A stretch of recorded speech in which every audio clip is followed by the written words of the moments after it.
Chavre, how are you? I hope everyone is gesund, stark und freilich, begashmis und beruchnis. I hope everyone is healthy, strong, and happy, physically and spiritually. Today is Erev Shvi Shel Pesach, Erev the Yomim Achreinim de Chag Pesach. I just want to say I'm not feeling so well, so if I'm not up to my regular standard, please forgive me. So as usual, since the war started, we start with Tzedakah. Daily Tzedakah Shemakarev Sagula. The Yidden should win. Mashiach now. We're going to say a prayer. We say this every single day before Shemona Esrei. Emes Mitzrayim Geltonu Hashem Elokeinu. The Eibusha took us out of Mitzrayim and Beis Avodim Pidisonu. He redeemed us from the house of slaves. Kol v'cheim arakto v'cheich Yisrael Galto. He smit all the bechirim of the Egyptians, and our firstborns were redeemed. Yamsuf lehem b'kaito, and you split the sea, the Yamsuf. So we see that not only do we say El Yosha every single day by Shachas, but we have to mention the idea of Kriyas Yamsuf after Shema, which means that even though we mentioned already before Yetzias Mitzrayim in the third parsha of Shema, we still have to mention afterwards the idea of the splitting of the Red Sea, because the splitting of the Yamsuf, because that is the real ultimate climax of the whole story of Yetzias Mitzrayim. Like we say also Hamayrev Bonim Migizi Yamsuf, Vesedfei, Vesenem, Vesemis Tiba, etc. So today is Erev Shvi Shel Pesach. Shvi Shel Pesach was the Nes of Kriyas Yamsuf, as we'll discuss. And Achar Shel Pesach, as we all know, we say in the Haftarah, things that are connected to the Geula Asiyah Mashiach's times, the ultimate redemption. We spoke about many of these themes already before, but today, I hope I'm going to speak about something I'm not sure if we ever spoke about it before. And what's the connection to the Parsha that we're learning this week, Parsha Shmini? There's a word in the Sichas of the Frierdiker Rebbe, in one place where he says that the Rosh Hashanah of Mesilas Nefesh is Purim. The Rosh Hashanah from Mesilas Nefesh is Purim. Which means that from Purim, we get the power to have selflessness and self-sacrifice from the Yontif of Purim. But there's another Sicha of the Frierdiker Rebbe where he says that Shvi Shel Pesach is the Rosh Hashanah of Mesilas Nefesh. So we have a klotzkash over here. What is it? Is the Rosh Hashanah of Mesilas Nefesh Purim, or is the Rosh Hashanah of Mesilas Nefesh Shvi Shel Pesach?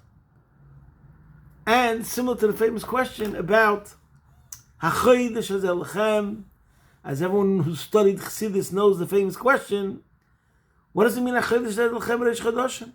We already have a Rosh Hashanah. There's Aleph Tishrei, which is the Reish Hashanah. So how can we say Hachodesh Hazeh Lechem Reish Chodoshim, that Reish Chodesh Nisan is in a way the head? A person with two heads would be very problematic. Everyone knows the answer in Chassidus, that there's Anoga Nisis and Anoga Tivis. It's not that they're two heads in the same body, so to speak. It's two heads for two different systems. So it's not a problem. Aleph Tishrei is the Reish Hashanah of Anoga Tivis, the natural order. Reish Chodesh Nisan is the head of the miraculous channel. Okay. So that's going to be, I once heard an explanation, I forgot even from who, that he said the following. There's two types of Mesilas Nefesh. And this brings us to a very interesting subject about life. On the one hand, we have spontaneity. Take a leap. Doing something extraordinary, completely beyond your regular capabilities and your regular faculties, etc. But then there's also another sort of Mesilas Nefesh, which is not spontaneity, which is not do or die moment, but consistency, commitment, the daily grind. And these are two different sort of talents. And this is the two Rosh Hashanahs. The Rosh Hashanah of Purim from Mesiras Nefesh.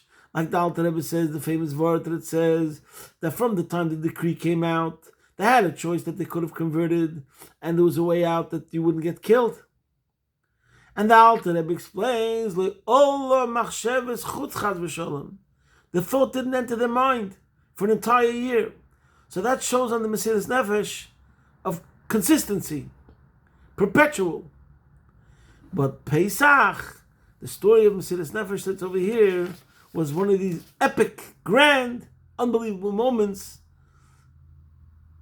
Do or die, and you have to stretch yourself completely.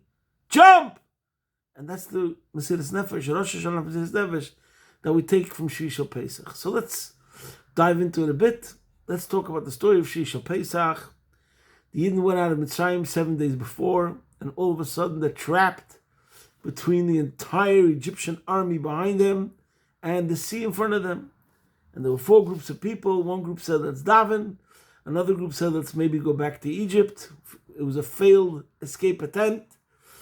Another group said, no, let's fight. And another group said, we'll throw ourselves into the sea, commit suicide. I'd rather be dead than be a slave. Meanwhile, Hashem had told Moshe Rabbeinu, daven el bnei Yisrael v'yiso. And the Rebbe explains in many places, all 4 groups were wrong because they weren't responding to the call of the hour. What was the call of the hour? Go, go, go! Leap! Nachshon and another saw what was going on, and all the other heads of the Shvatim didn't want to be the first, and Nachshon just jumped. And the water came to his mouth, and he said, Hishiyeni Elihim, Kivo Mayim Ad Nofesh. And Moshe Rabbeinu took his stick and hit the sea, and the miracle happened. So it does say in one place that the miracle happened because of Yeshu's body, but there's no question. It also says in places that it was because of Nachshon ben Aminadav's Mesiras Nefesh that the sea was split. And that's what it means that Shishal Pesach, the Rosh Hashanah of Mesiras Nefesh, you're facing impossible odds. And nevertheless, you have complete betachon in Hashem. Hashem is the one who runs the world. Hashem says, go, go, go. Forward. So then it doesn't make a difference. We're standing in front of us. With Hashem's help, we'll be able to walk through walls. And it won't be a problem. So that's the Mesiras Nefesh that we take from Nachshon ben Aminadav. So, to give another example, where the Rebbe speaks about this concept, which is very, very beautiful, is there's 2 types of karbonos. There's what's called Timidim Kesidran or Musafim Kil Chosam, which literally translated means, Timidim Kesidran means the daily offerings are in order, Musafim Kil Chosam, and our additional offerings is as prescribed.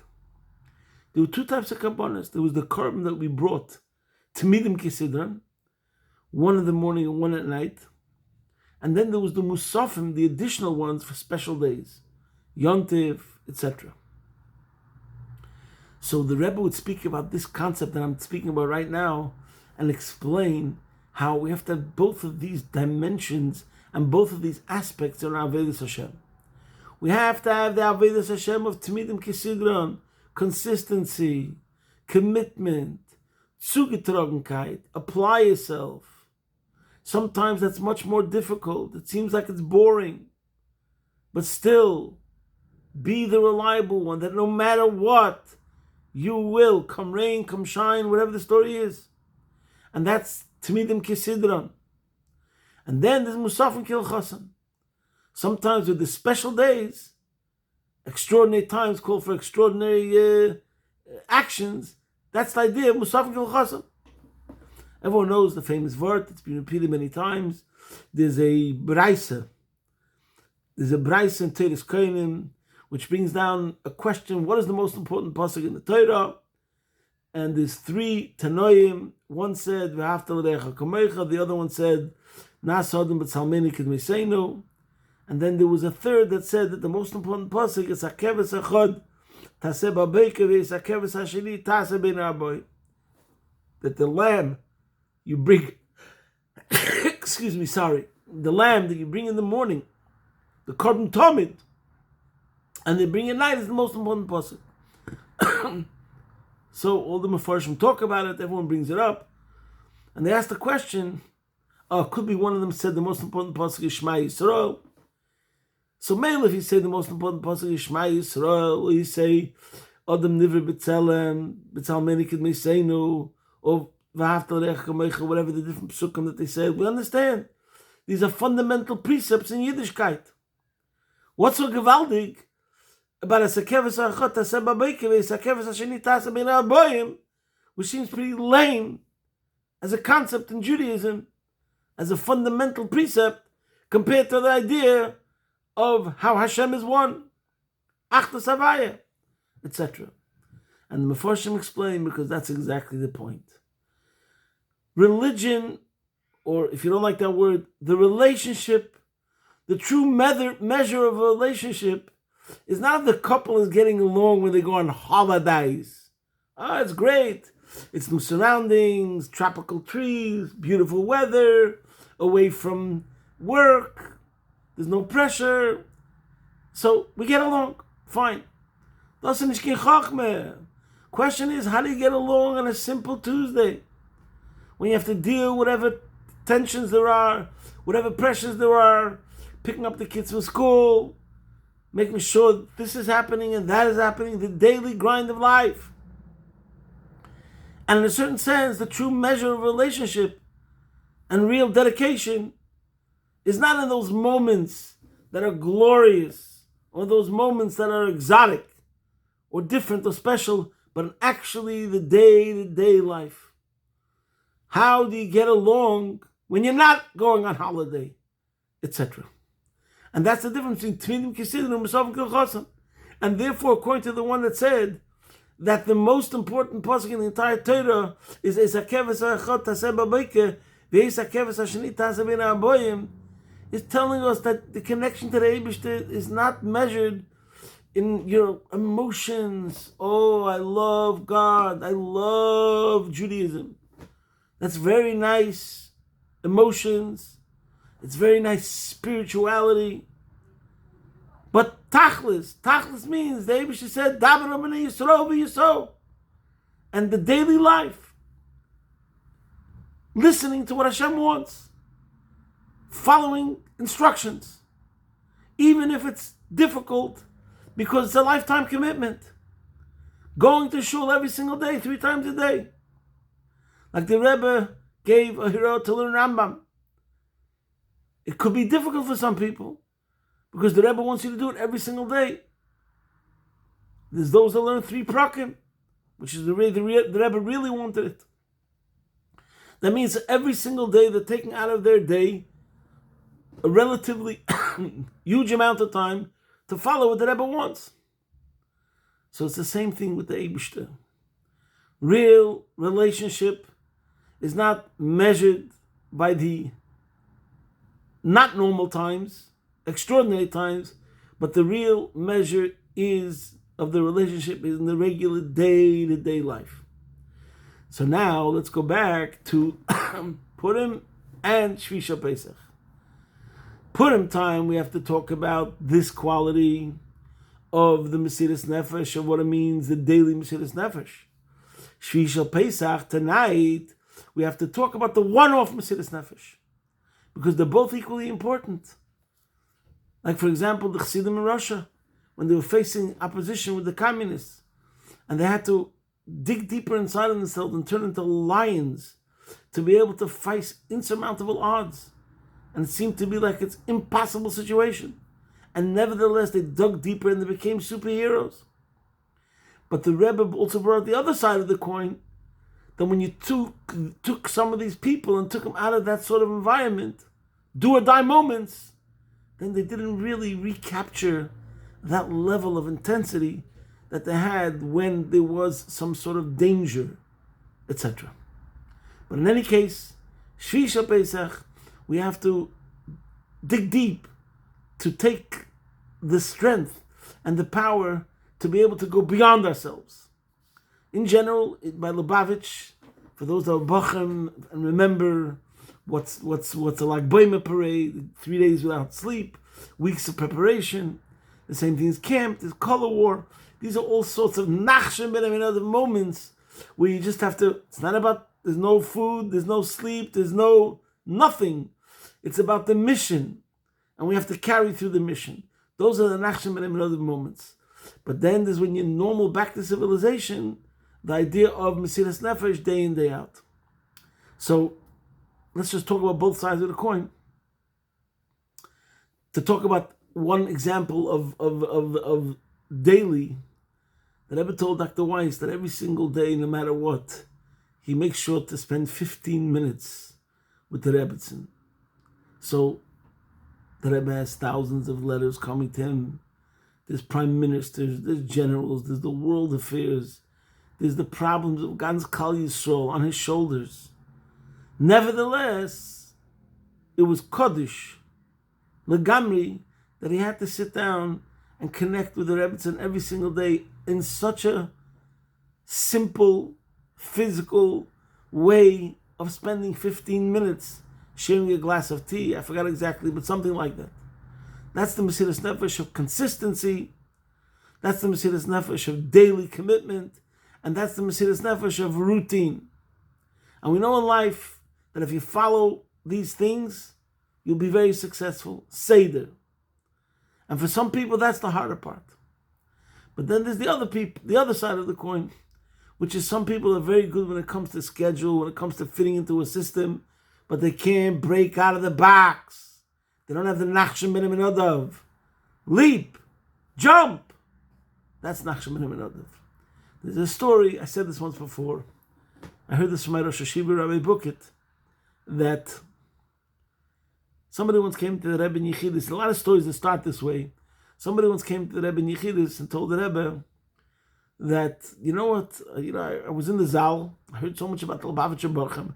I was in the Zal and I looked at the Bachim and they don't look anything special to me.